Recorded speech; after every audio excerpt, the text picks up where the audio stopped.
Many would say that the future of travel and tourism will be beyond this world, that is, space travel. Within the next few decades, ambitious plans of visiting space for a birthday celebration, honeymoon, and even settling colonies on the moon will be a common occurrence. And some companies are already working on making these plans a reality. The July of 2019 marked 50 years since man stepped on the moon. 16th of July, 1969, it was at this moment that Neil Armstrong said the famous words, "That's one small step for man, one giant leap for mankind," and changed history forever. As we celebrate this momentous occasion, it makes us question what to expect in the next coming decades in space. Till date, only 571 people in the history of the world have ever made it into orbit. Within the next few decades, space is slated to look very different, with falling costs and new nations set to enter, with the pace of advancement increasing dramatically.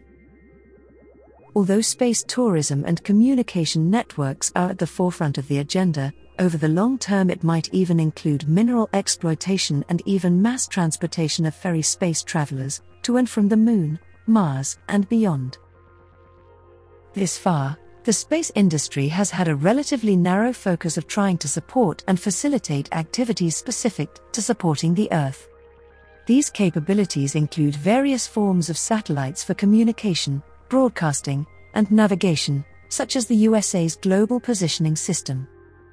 Following the advent of spaceflight technology in the late 1950s, space launch services came into being, exclusively by national programs. Later in the 20th century, commercial operators became significant customers of launch providers. International competition for the communications satellite payload subset of the launch market was increasingly influenced by commercial considerations. However, even during this period, for both commercial and government entity-launched COMSATs, the launch service providers for these payloads used launch vehicles built to government specifications and with state-provided development funding exclusively. In the early 2010s, privately developed launch vehicle systems and space launch service offerings emerged. Companies now faced economic incentives rather than the principally political incentives of the earlier decades. The space launch business experienced a dramatic lowering of per-unit prices, along with the addition of entirely new capabilities, bringing about a new phase of competition in the space launch market. Let us have a brief introduction of ISRO. The Indian Space Research Organisation, or ISRO, is the space agency of the Government of India with its headquarters in the city of Bengaluru. The Indian National Committee for Space Research, or INCOSPA, was established by Jawaharlal Nehru under the Department of Atomic Energy, or DAE, in 1962.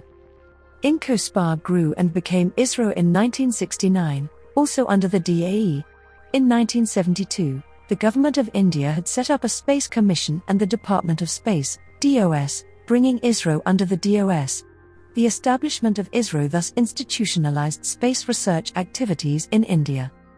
It is managed by the DOS, which reports to the Prime Minister of India.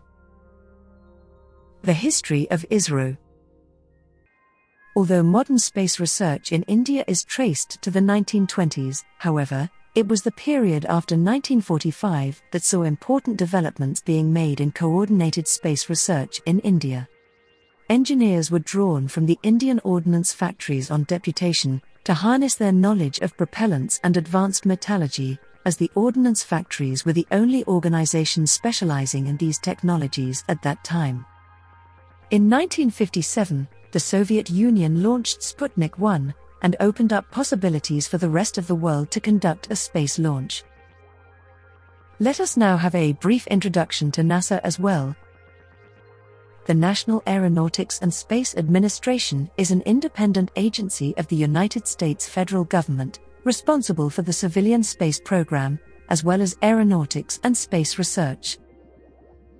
NASA was established in 1958, succeeding in the National Advisory Committee for Aeronautics, NACA. The new agency was to have a distinctly civilian orientation, encouraging peaceful applications in space science. Since its establishment, Most U.S. space exploration efforts have been led by NASA, including the Apollo moon landing missions, the Skylab space station, and later the Space Shuttle. NASA is supporting the International Space Station and is overseeing the development of the Orion Multipurpose Crew Vehicle, the Space Launch System, and commercial crew vehicles. NASA's science is focused on better understanding Earth through the Earth Observing System, exploring bodies throughout the solar system with advanced robotic spacecraft missions, such as New Horizons, and researching astrophysics topics, such as the Big Bang, through the Great Observatories and associated programs. Let us compare these organizations in terms of their achievements. Some of ISRO's biggest achievements include 101 spacecraft missions, including 3 nano-satellites and 1 microsatellite, 72 launch missions, including Scramjet, 9 student satellites, 2 re-entry missions, 269 foreign satellites, of 32 countries. Now let's go through a timeline of ISRO's many accomplishments through the years. ISRO built India's first satellite, Aryabhata, which was launched by the Soviet Union on April 19, 1975. On October 22, 2008, ISRO sent an unmanned lunar orbiter, Chandrayaan-1, into orbit. The spacecraft was orbiting around the Moon at a height of 100 kilometers from the lunar surface for chemical, mineralogical and photogeologic mapping of the Moon. The spacecraft carried 11 scientific instruments built in India, USA, UK, Germany, Sweden, and Bulgaria. After the successful completion of all the major mission objectives, the orbit has been raised to 200 kilometers during May 2009. The satellite made more than 3,400 orbits around the Moon, and the mission was concluded when the communication with the spacecraft was lost on August 29, 2009. India launched Mars Orbiter mission on 5 November 2013 and entered Mars orbit on 24 September 2014, making India the first nation to succeed on its maiden attempt to Mars. ISRO became the 4th space agency in the world, as well as the first space agency in Asia, to reach the Mars orbit.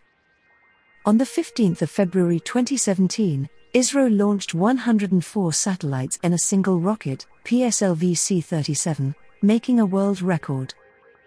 On the 22nd of July 2019, India launched GSLV Mk3, India's second moon mission Chandrayaan-2. Now on to some of NASA's biggest milestones. 1. The Space Shuttle, a reusable spacecraft. In 1972, the Apollo program was winding down. The Apollo rockets were single-use spacecraft. The cost per mission was, well, astronomical. A reusable spacecraft would not only save money, but it would also be an amazing technological advance. After President Richard Nixon announced the plan to build a reusable spacecraft that would run multiple, perhaps indefinite numbers of missions, NASA developed the basic design: 2 solid rocket boosters attached to an orbiter module and an external fuel tank. There were considerable hurdles facing the project. Since the equipment that protected the previous spacecraft from Earth's searing atmosphere essentially disintegrated during re-entry, NASA needed an entirely new heat shield concept. It came up with a method of coating the craft with ceramic tiles that would absorb the heat without degrading. The other major redesign had to do with the landing itself. The old spacecraft basically plummeted through the atmosphere and splashed down in the ocean. It's tough to reuse equipment after a water landing. The new spacecraft would land more like a glider, on an actual landing strip. It took 9 years from the start of the project to the first flight. In 1981, the Space Shuttle Columbia lifted off, and its maiden mission was successful. NASA had succeeded in creating a reusable spacecraft. Columbia was followed by 4 other space shuttles: Challenger, Discovery, Atlantis, and Endeavour. From 1981 through 2011, this quintet flew a combined 135 missions, with many involving stays at the International Space Station ISS. 2. The Apollo 8 mission, a lunar Christmas Eve. Before NASA could put a man on the moon, the agency needed to know that it had the technology to bring a crew out there in the first place. Any such trek would present a gigantic challenge. By 1968, a handful of people had gone up into space, but none of those early pioneers left low Earth orbit in the process.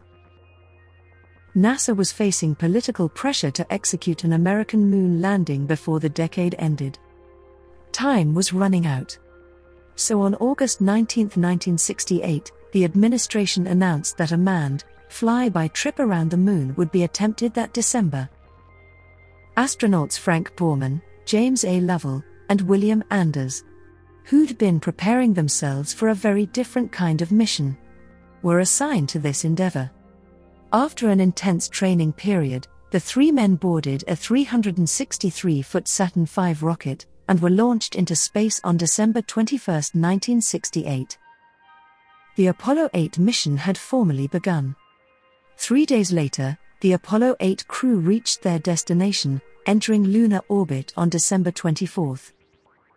Millions of Earthbound spectators vicariously made the journey with them, and in a television first, the mission was broadcast live into households across the world. As photos taken from the Saturn V appeared on screen, Borman, Lovell, and Anders set the mood for their Christmas Eve audience by quoting the Book of Genesis. One of the snapshots they captured would prove especially significant. Inaccurately titled Earthrise, this iconic image shows our blue planet, half concealed in darkness, hovering above the lunar horizon. According to NASA's official website, the evocative picture has been credited for inspiring the beginning of the environmental movement. The mission ended with the crew's safe return to their home planet on December 27, 1968. Apollo 8 laid the groundwork for Neil Armstrong's one small step on the lunar surface. Everything we're now learning is getting us closer to a long-awaited sequel: manned missions to Mars.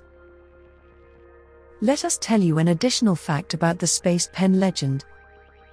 Do you know that old story about NASA spending $12 million to develop a pen that would write in microgravity, and the Russian response to it?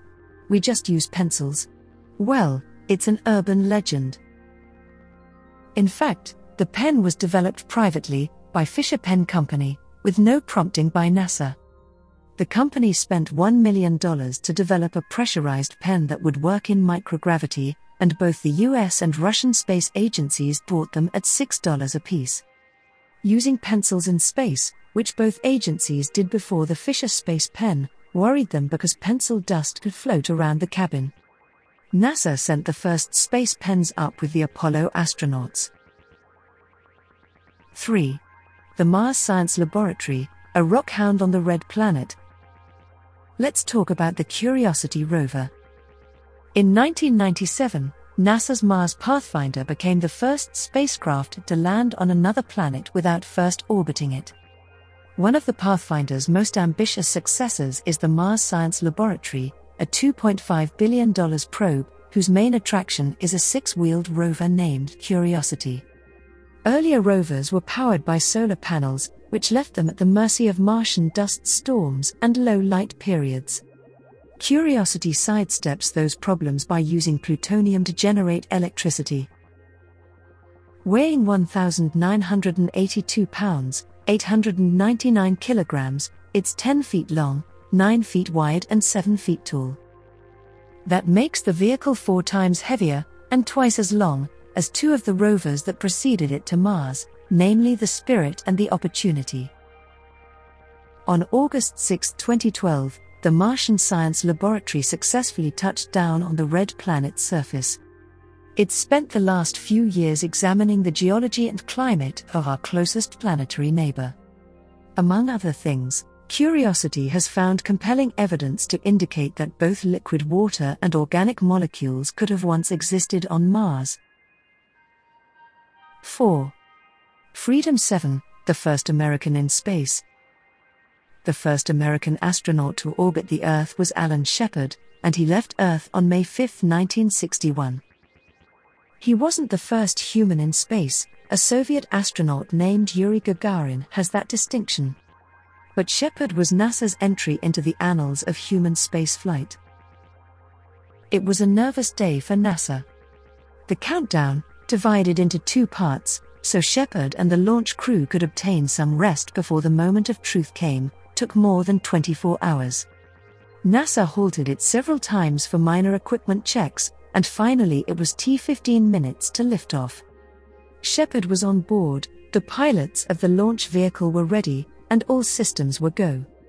Then the clouds moved in. The weather wasn't a problem for the launch. But it was a problem for the photographer covering the biggest NASA event to date. So NASA postponed the launch until the clouds cleared.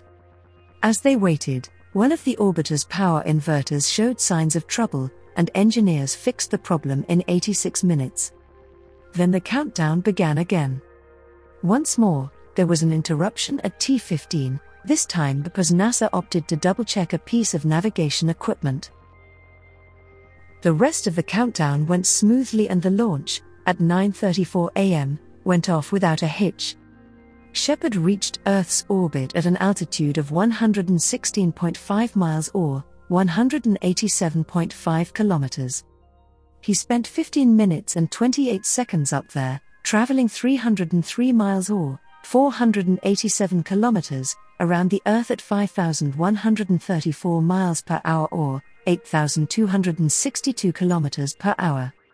When he splashed down in the Atlantic Ocean, he had completed a perfect mission and led the way for every NASA manned mission to come. The mission that solidified NASA's place in history came 8 years later. It was so monumental that conspiracy theorists question its validity to this day. 5.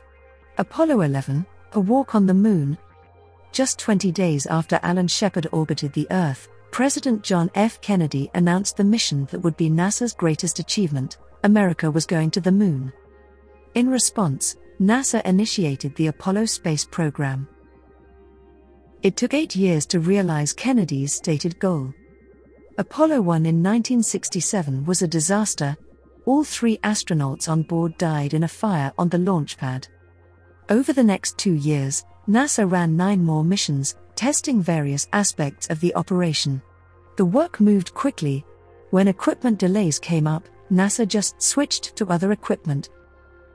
But Apollo 11 was the first mission to actually land men on the moon. There were 5 more Apollo missions to the moon. Only a dozen people have ever set foot on its surface. It's to NASA's enduring credit that every single one of them did so as an astronaut in the Apollo program. 6. The Mars 2020 Perseverance rover mission. The Mars 2020 Perseverance rover mission is part of NASA's Mars Exploration Program, a long-term effort of robotic exploration of the Red Planet. The mission addresses high-priority science goals for Mars exploration, including key questions about the potential for life on Mars. Perseverance takes the next step by not only seeking signs of habitable conditions on Mars in ancient times, but also searching for signs of past microbial life itself.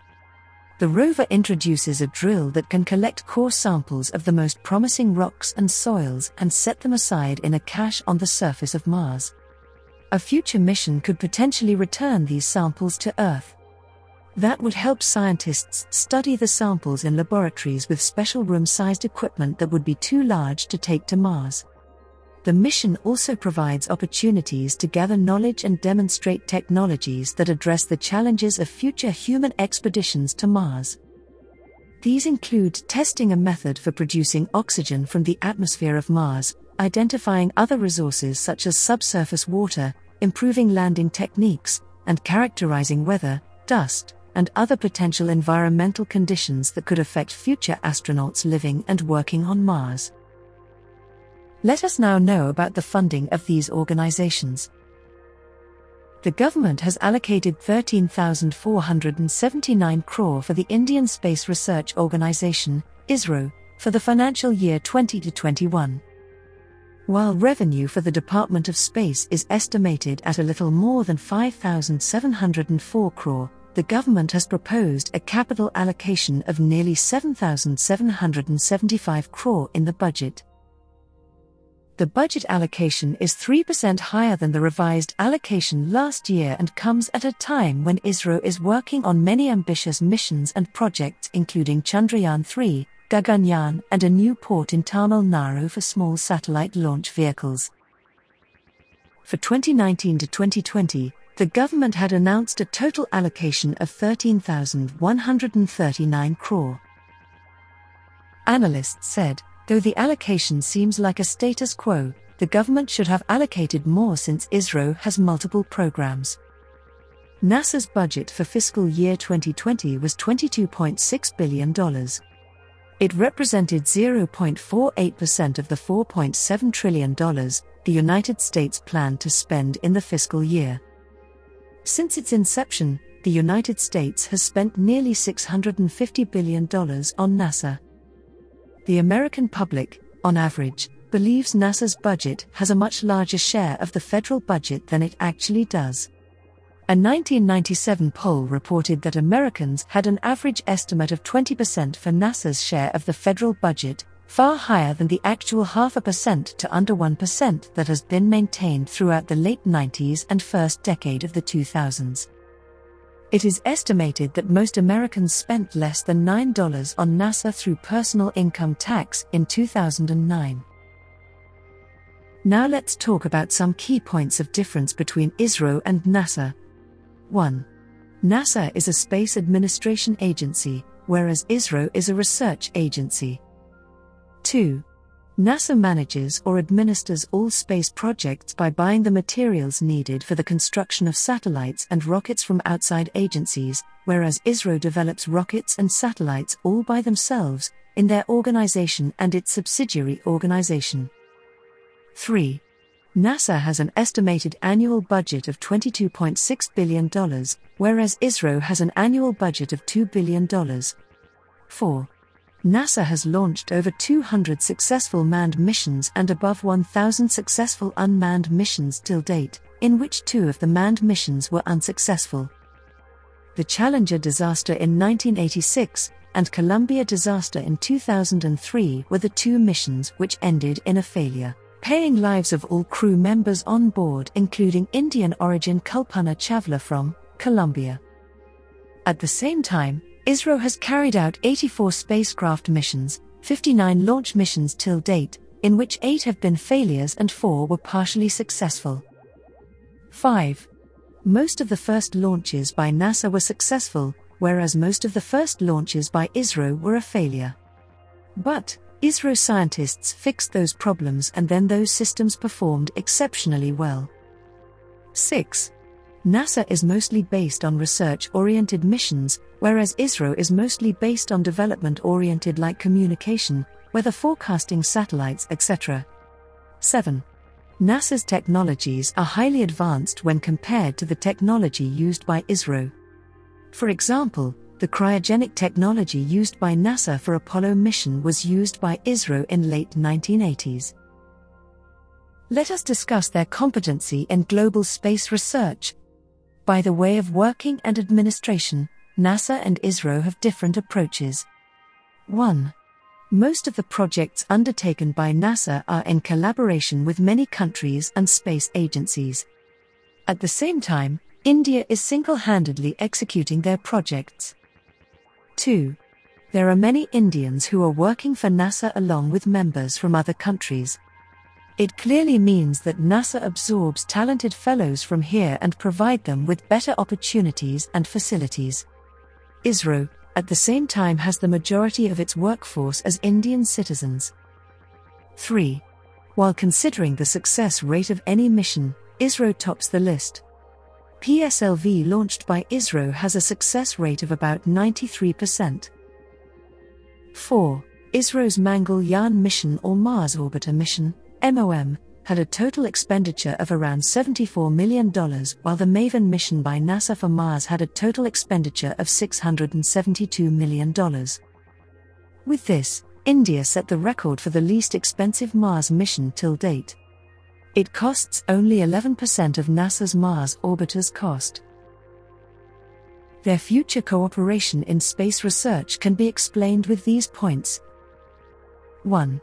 Chandrayaan-1 played an important role in the ISRO-NASA joint discovery of water molecules on the Moon's surface, which was unattained by any previous missions for the Moon. This will boost the joint ventures of the two space agencies. 2. The NASA-ISRO Mars Working Group was established to investigate enhanced cooperation between these agencies in Mars exploration in future. 3. The NASA-ISRO Synthetic Aperture Radar or NISAR satellite is a joint venture to provide a detailed view of Earth by using advanced radar imaging. It is expected to be launched from India by 2023. It is considered as world's most expensive Earth monitoring satellite. 4. Recently, ISRO has joined with NASA for space research programs to discover new galaxies, exoplanets, stars, etc. NISAR, a project between NASA and ISRO, is set to launch in 2022 to provide detailed imagery. Data collected from NISAR will reveal information about the evolution and state of Earth's crust, help scientists better understand our planet's processes and changing climate, and aid future resource and hazard management. The mission is a partnership between NASA and the Indian Space Research Organisation. Some of its details are: acronym NISAR, type orbiter, status future, launch year 2022, launch location ISRO GSLV Mark II, Sri Harikota Launch Facility in India. Target Earth. What is the reusability status of NASA's and ISRO's missions? Reusability is a deciding factor in the future of the space industry, and therefore, organizations that make this a priority are likely to emerge as its leaders. Reusable launch system is a launch system that includes the recovery of some or all of the component stages. To date, several fully reusable suborbital systems and partially reusable orbital systems have been flown. The first reusable launch vehicle to reach orbit was the Space Shuttle, which was not able to accomplish the intended goal of reducing launch costs to below those of expendable launch systems. SpaceX CEO Elon Musk has said that if one can figure out how to reuse rockets like airplanes, then the cost of access to space will be reduced by as much as a factor of 100. During the 21st century, commercial interest in reusable launch systems has grown considerably, with several active launches. Last but not the least, let's talk about the future of NASA and ISRO. NASA's motto is, to reach for new heights, and reveal the unknown so that what we do and learn will benefit all humankind, whereas ISRO's motto is, our vision is to harness space technology for national development, while pursuing space science research and planetary exploration. From these, it is clear that the vision and mission of both the agencies are entirely different. But when they cooperate with each other in upcoming projects in future, it may be possible to discover many hidden mysteries in our universe. That was all about NASA versus ISRO for you. Do like, share, comment, and subscribe to our channel, Explified.